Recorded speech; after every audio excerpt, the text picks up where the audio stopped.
초대 기획예산처 장관 후보자로 지명된 이해훈 후보에 대한 청문회가 시작도 못하고 파행됐습니다.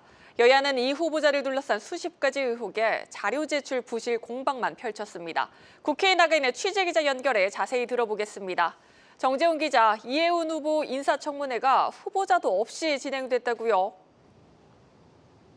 네, 오늘 오전 10시로 예정됐던 이해훈 기획예산처 장관 후보자 인사청문회는 후보자 없이 여야 의원 간 공방만 벌이다 정회했습니다.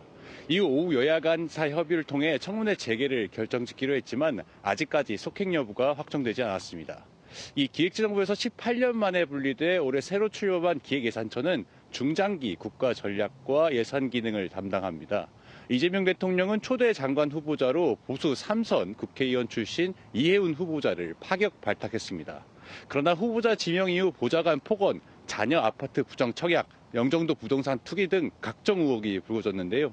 민주당은 의혹에 대한 사실 확인을 위해 청문회 강행을 주장했지만 국민의힘은 자료 제출이 부실하다며 청문회를 보이콧했습니다. 잠깐 들어보시죠. 한덕수 총리부터 시작해서 한동훈, 그다음에 이상민 너무나 자료 제출이 부실했습니다. 그럼에도 불구하고 그때 국민의힘에서 뭐라고 얘기를 했습니까? 국회는 국회 일을 하면 됩니다. 특히 야당은 야당의 일을 해야죠.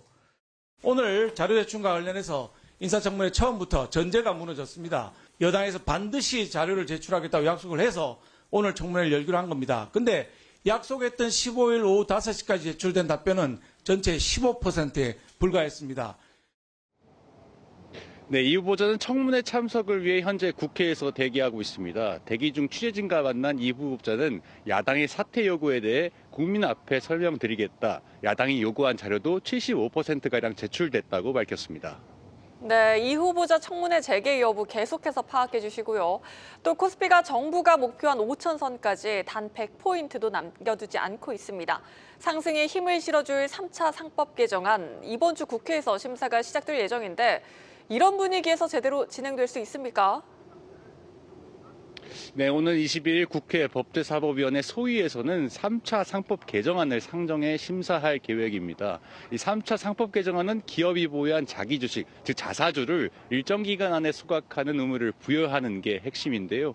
코스피 5천특위 위원장인 오기영 민주당 의원이 지난해 11월 대표 발의한 법안으로 원칙적으로 자사주 취득일로부터 1년 이내 보유 중인 자사주는 1년 6개월 내에 소각하도록 합니다. 앞서 지난해 7월 이사회 주주 충실 의무를 담은 1차 상법 개정안이 그리고 8월에는 집중투표제를 의무화한 2차 상법 개정안이 국회 본회의 문턱을 넘은 바 있습니다. 증권가에서는 3차 상법 개정안이 도입되면 기업 발행 주식수 감소로 주당 가치가 상승하는 긍정적 영향이 있을 것으로 내다보고 있습니다. 이 전기통신사업법상 외국인 지분 한도가 있는 KT 등의 사례로 일부 수정안이 필요하다는 주장도 제기가 되고 있습니다. 또 재계에서는 경영권 방어 필요성을 주장하면서 예외 허용을 요구하고 있기도 합니다.